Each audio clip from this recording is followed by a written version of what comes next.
Olá, seja muito bem-vindo ao Mundo Filosófico.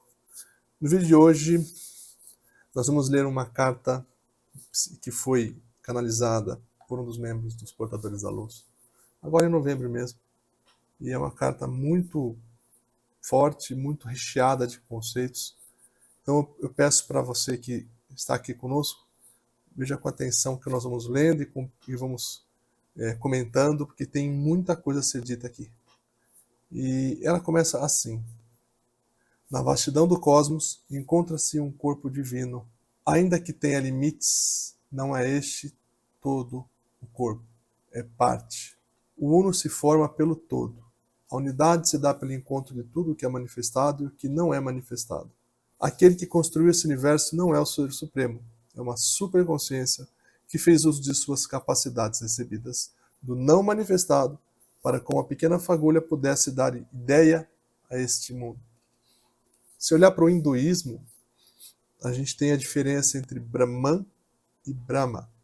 Então, Brahman é aquela consciência imanifestada, é o todo, é o espaço onde nada e ao mesmo tempo tudo existe. É aquela quinta essência que permite que os universos sejam criados entre um Manvantara e outro, sendo um Manvantara uma respiração divina, criada por uma consciência chamada Brahma. Brahma, então, é um braço de Brahman. E cada Brahma é um divino ser, uma superconsciência, que usa capacidades recebidas de Brahman para manifestar uma ideia de universo. E a carta continua. De sua ideia surge a vontade, da vontade surge o som, do som a luz e da luz o movimento. Então veja aqui, o divino não desce na matéria, mas ele cria Brahma, para que Brahma crie um pequeno fio de vontade de se manifestar, e essa pequena vontade cai. E quando ela cai, é o tal do Big Bang. É quando ele sai do mar do infinito e dá o Fiat Lux, ou o Om.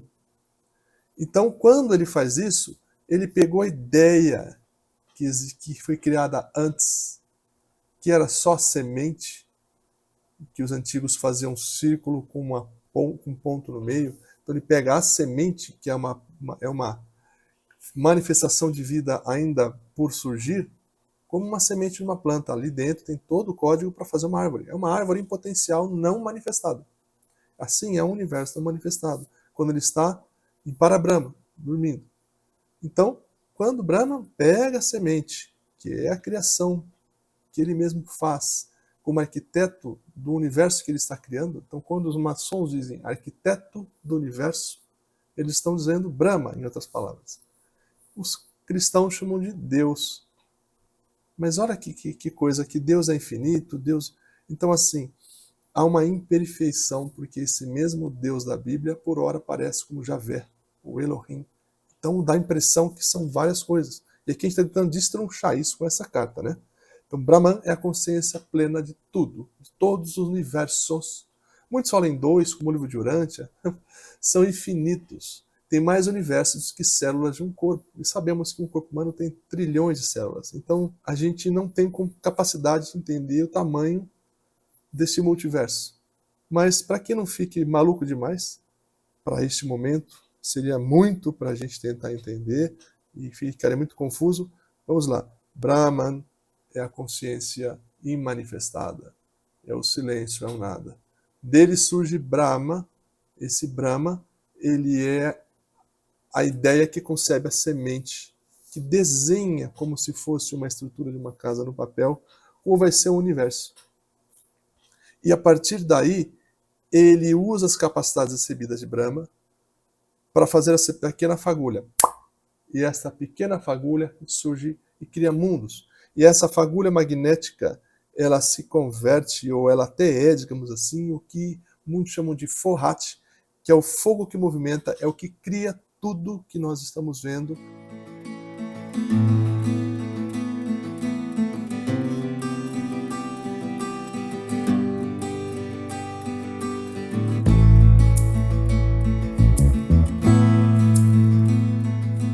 Ele também consome, ele também purifica. Então ele é um fogo elétrico, é quase semelhante, para entender o Fohat, que é muito discutido, a gente pode pensar na eletricidade, que corre aquela bola, que aqueles negócios, sabe, esse forrate, veja que é uma luz, ele tem som e tem movimento. Aquilo é uma espécie de forrate. Então veja aqui, da sua ideia, que é a semente de Brahma, surge a vontade de existir. É o haja luz, é o Om. E da vontade surge o som, do som a luz e da luz o movimento. E o movimento surge a dança cósmica, eu continuo lendo a carta, né? Que saiu de dois princípios, sendo o ponto do início dessa manifestação, a que chamamos de nosso universo. Os dois princípios são as polaridades elétricas, o positivo e o negativo, que mais para frente surge toda a dualidade, e aí toda a consciência e manifestação vai por dois caminhos. Tudo que é dual se divide desde o início da nossa criação. Então falar que a dualidade é ruim, que o bem e o mal é ruim, não. Veja que desde o primeiro momento em que a semente foi concebida, junto foi criado os dois polos, que nós chamamos de bem e mal hoje. Aí ele fala que todo o universo manifestado se expande em duas tríades e um ciclo quaternário. Aqui ele fala dos 7, que são 7 raios, 7 chamas, que muitas egrégoras, muitos grupos de estudo e de canalizações trabalham. O Trigueirinho fala muito dos 7 raios, né? Então, só que eles têm uma espécie de diferença entre eles, que ele fala aqui, que olha, 2 tríades e um quaternário, daí dá 10 na verdade, né? Mas na verdade, o que é divino é 7, que é a tríade superior, e o quaternário, que é do quaternário de manifestação material que surgem os 4 elementos que a gente vê, que é o fogo, a terra, a água e o ar.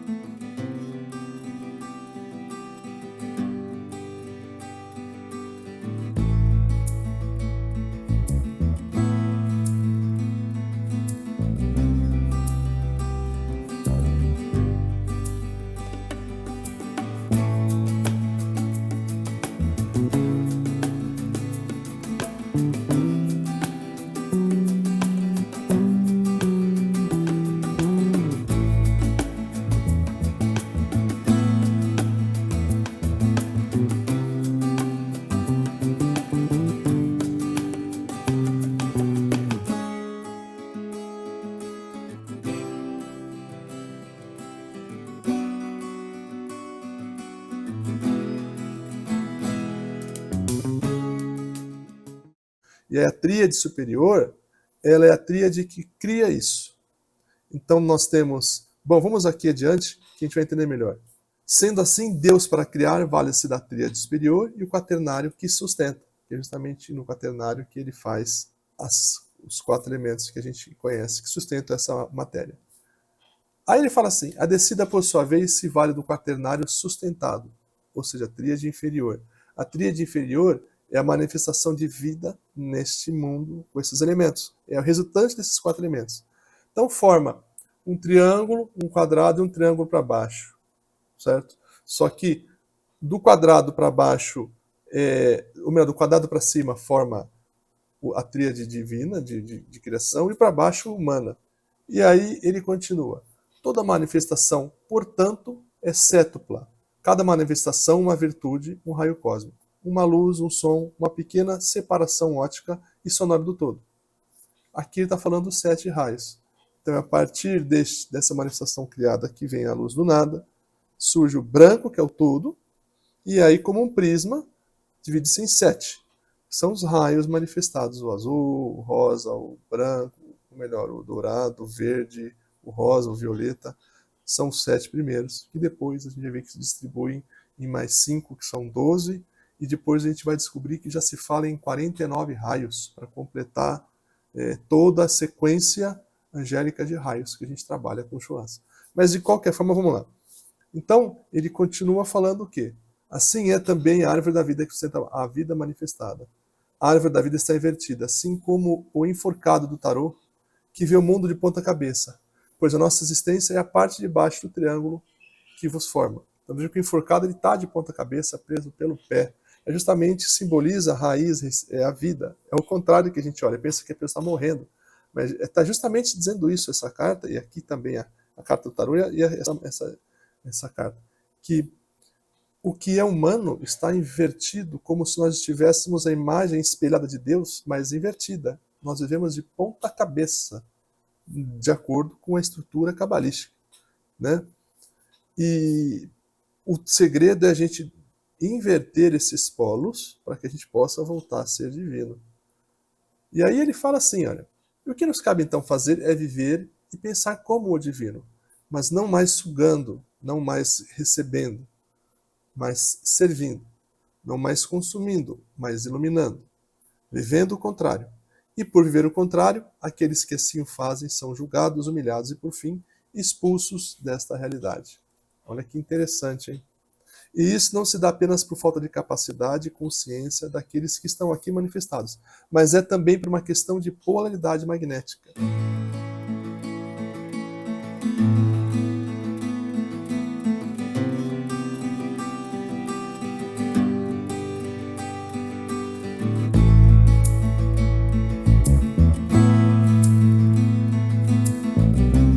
Ele está falando que Jesus desceu divino. Ele desceu, pisou na Terra como humano, mas a sua energia polarizada é divina. Então ele vem ao contrário. É como se ele andasse de ponta cabeça, mas andando certo. Ele tem essa energia invertida. Então ele consegue manifestar de forma divina aqui. É por isso que ele manipula matéria. E é por isso também que ele é incompreendido e devolvido, né, para o crucifixo ali. É isso que ele está querendo dizer aqui. Então, assim, os que se iluminam perdem a capacidade, pouco a pouco, de sustentação nessa manifestação e dimensão. Se dissolvem como as ondas do mar, levam para o fundo do oceano as areias dissolutas. Então a gente vai pouco a pouco dissolvendo a matéria. Onde a gente tira o que é humano, entra divino. Então quanto mais a gente consegue se livrar do humano, mais divino vai entrando. Então não é assim, vou iluminar, um dia eu vou iluminar e aí então muda tudo. Não. Conforme eu tiro uma amarra humana, uma amarra divina se faz.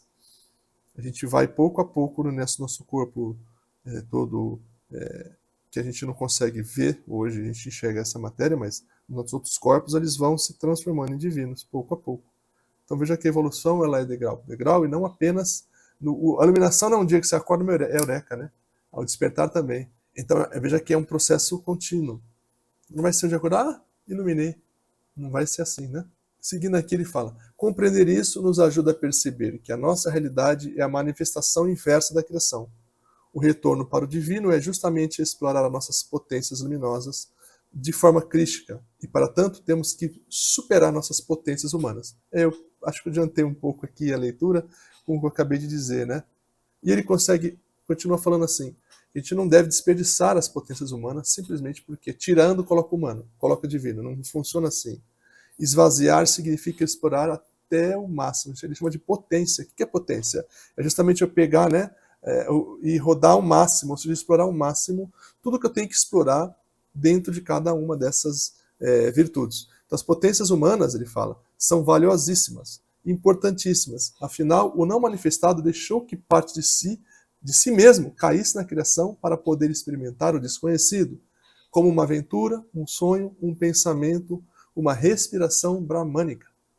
Aí ele fala do Vantara, né, que é um ciclo inteiro do universo, que ele se expande, se retrai e volta a ser uma única partícula. E aí ele continua.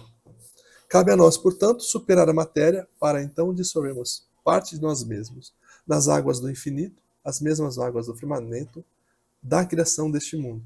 Então aqui é o famoso do pó nós viemos, do pó retornamos. Do infinito nós viemos, ao infinito retornamos. Então temos que dissolver tudo isso, porque nós temos dentro de nós essa capacidade, ao mesmo tempo nós temos a possibilidade, mas falta a vontade, por não entender o que nós somos. E ele continua falando então, para superar a matéria, precisamos compreender os fundamentos que fizeram a nossa descida, para então explorarmos cada um de forma sistemática e assim dominarmos esse mundo. Ser a coroa divina, que na Kabbalah eles são do Keter. Coroados pela luz dourada, podemos então trabalhar longe da forma para, quem sabe um dia, voltarmos a ser luz pura. Aí aqui ele começa a falar um pouco da Kabbalah, né? Eu vou pôr a imagem aqui para vocês entenderem que Keter é a coroa, é a última virtude antes de a gente se eliminar para o Ensof. O Ensof é Brahma, não é o todo. Depois disso ainda tem o inefável, né? Inclusive, Blavatsky, vou até pegar meu caderninho aqui, Blavatsky fala diferente um pouco sobre esse quaternário da Kabbalah. Só um minuto, vou pegar meu caderninho. Peraí. O quaternário que Blavatsky fala, que a gente diz ali dos quadrados, né? Ele fala que tem no triângulo a essência, o inefável e o corpo manifestado. Esse é o triângulo de baixo. E aí temos as sefiras, que são os fundamentos. Então tem a tríade superior e a tríade inferior. Então, acima do Ein Sof, temos o inefável. Keter surge de dentro da essência eterna de Ein Sof. Então a coroa, ela é o último estágio de manifestação. É quando ali a gente praticamente está dizendo, ó, obrigado, vou agora para cima.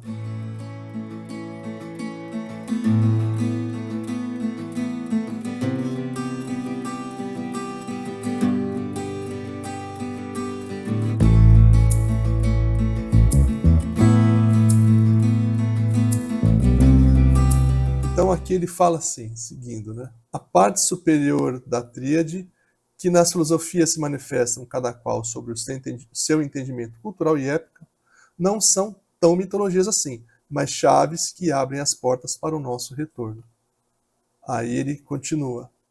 A tríade superior, que no hinduísmo é Brahma, Vishnu e Shiva, no cristianismo é Pai, Filho e Espírito Santo, assume nas qualidades Keter, Rokhma e Binah, que é Keter é pai, aquele que pensa e cria a semente, Rokhma, mãe, a sabedoria que pega a ideia e transforma em matéria e movimento, é a mãe que concebe o filho, e Binah, que sustenta a existência e a criação, bem como é a purificação.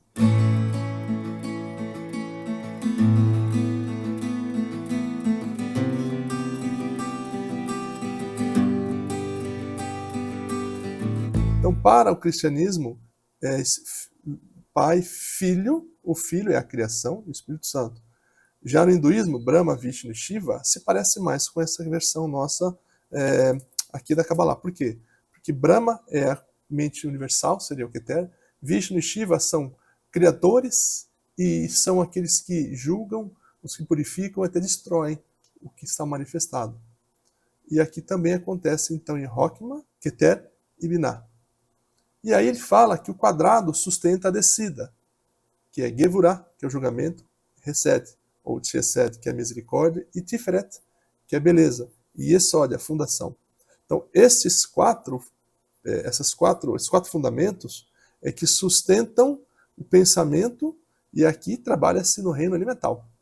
E aí a tríade da manifestação na matéria, que é o triângulo invertido, nós temos Hod, que é a reverberação, do som se faz luz, da luz se faz a matéria, Netzach, que é a vitória, ou seja, a sustentação mantida e permitida, né, para que não se quebre, e Malkuth, que é o reino, que é a manifestação terra, a manifestação terceira dimensão. Então olha que interessante como o estudo se fecha, né? Então ele continua, olhando a criação, a fundação, um quadrado e a sua manifestação triangular, formamos uma pirâmide, e a pirâmide que nós vemos são a descida, e nós, manifestados, somos a pirâmide invertida.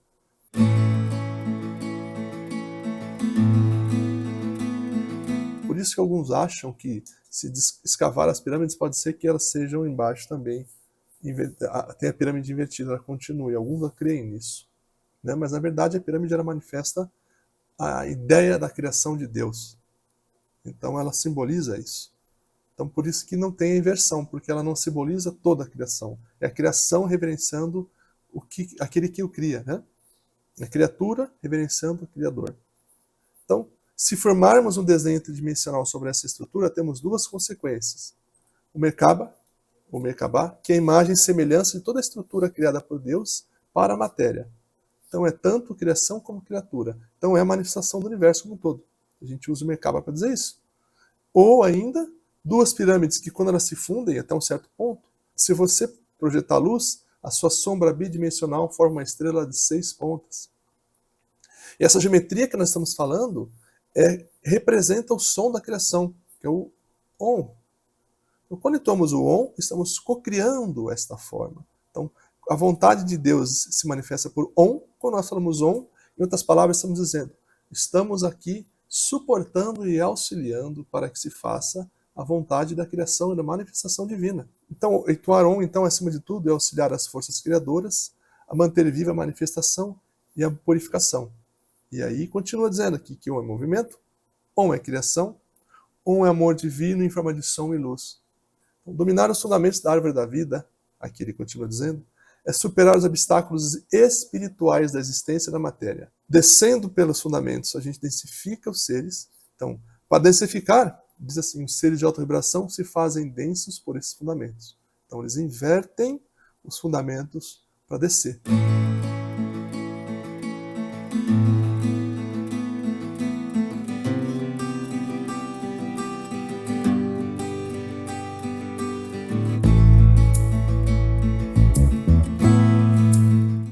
Vibrações, então eles invertem as cores, eles invertem os sons, eles densificam isso de alguma forma.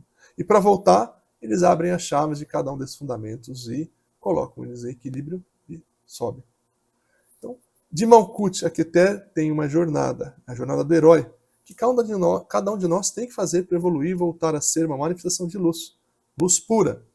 E aí, simbolizando um pouco esse caminho de Malkuth a Keter, nós temos, então, a jornada do Hércules, que é um conjunto de vídeos que nós estamos fazendo na playlist, com todas as lutas que Hércules tem, cada missão que é dada a ele, os 12 trabalhos de Hércules, que são trabalhos que estão um pouco ligados com isso, que nos mostra como a gente trabalhar os fundamentos mais básicos para a gente conseguir voltar para cima. Então eu vou deixar aqui um card, olha, com os 12 trabalhos de Hércules, que a gente já falou aqui no canal, que é a jornada do herói que nós precisamos fazer para sair de Malkuth até Keter. E assim, nós nos tornamos verdadeiros, coloridos, brilhantes, vivos e plenos, manifestados pelo bem, para fazer parte de toda a vontade do Criador. E aí, ele continua, entrar na manifestação do Criador é contribuir com o todo.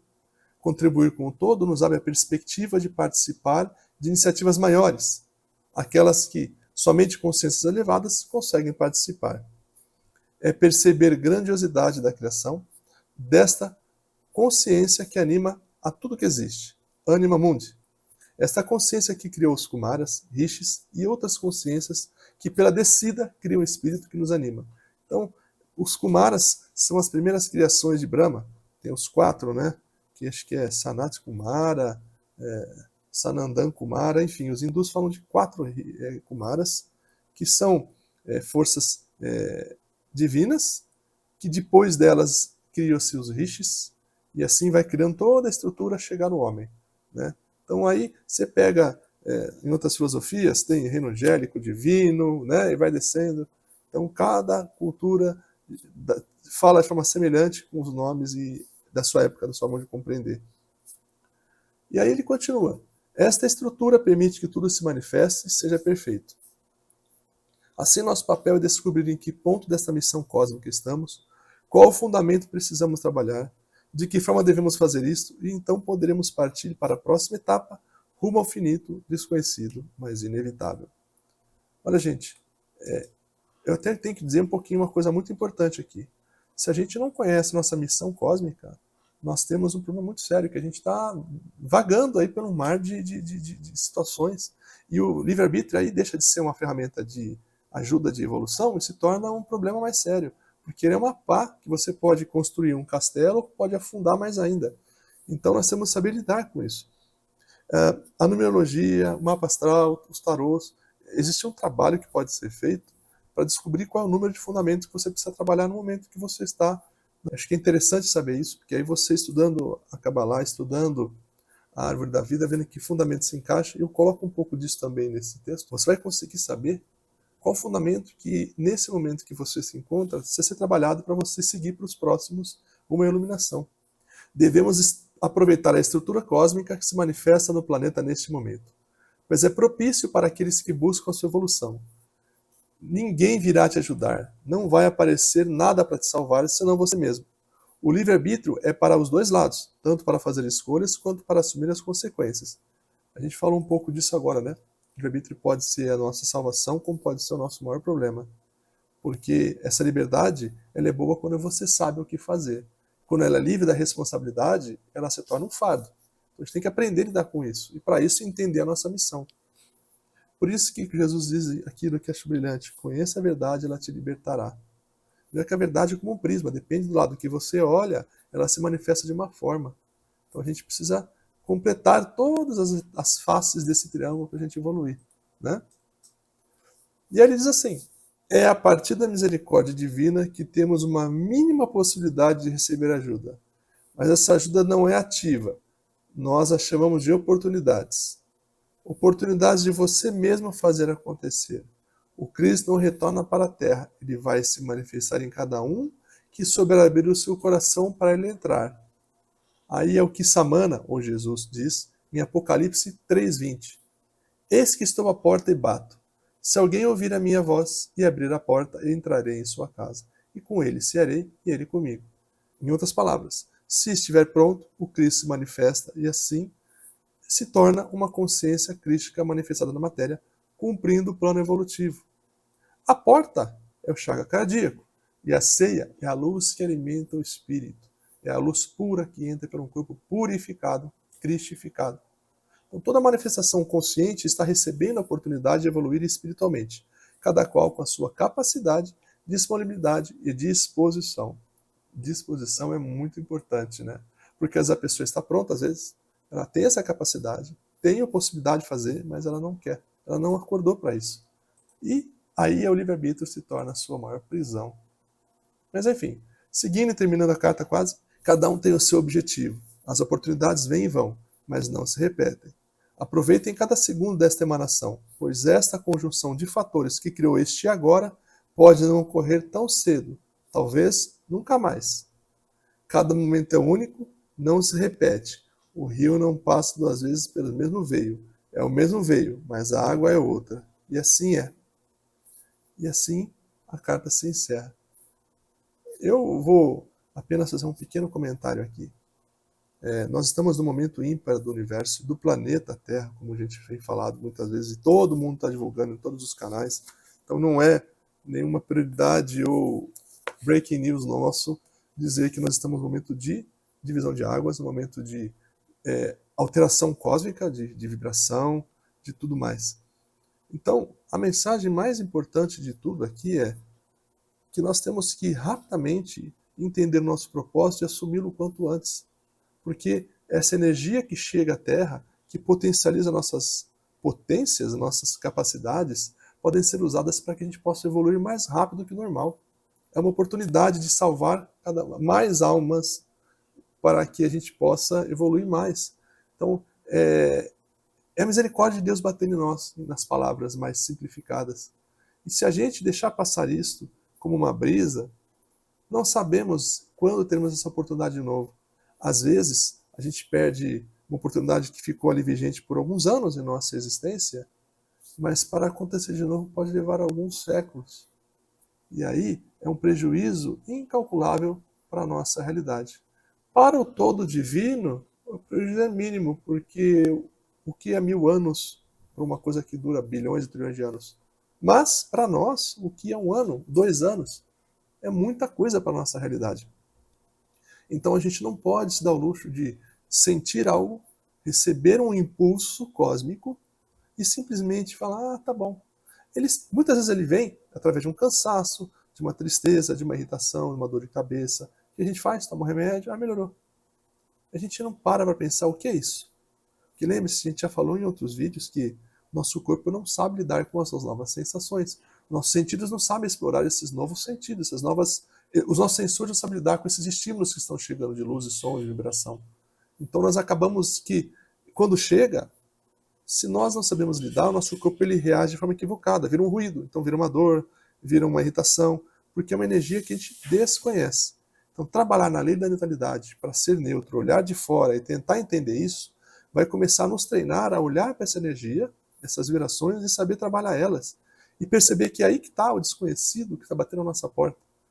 Eis que eu bato a sua porta, não é isso? E, se abrir, entre em sua casa e ceará contigo e ele conosco. Então veja que, para que isso ocorra, temos que entender todos os sentidos que chegam a nós. Os sensores não conhecem isso, mas nós podemos trabalhar com o desconhecido usando a intuição. E como é que a intuição se manifesta? Meditando, abrindo espaço na nossa mente para aquilo que a gente não consegue sentir no dia a dia, na loucura, no celular, na TV, no trabalho. E quando a gente começa a meditar e trabalhar os chakras, o intuitivo começa a aflorar a todo momento. E aí, quando chega uma energia dessa, se a gente para e simplesmente sente e não faz nada, ela vai embora. Mas se a gente para, respira, sente aquilo friamente, sem gostar da dor ou seja lá o que vem, e diz: o que é isso? O que devo fazer com isso?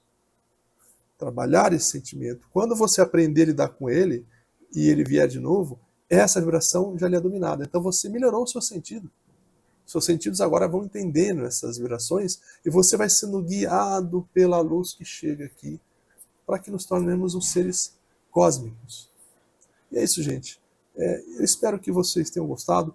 Fique ligado, muitos outros vídeos virão no canal, vídeos autênticos, com mensagens específicas, vídeos sobre algumas situações que estão acontecendo no dia a dia nosso. E sigam firmes no propósito. E a gente se vê no próximo vídeo. Um forte abraço e até a próxima. Hein? Tchau, tchau.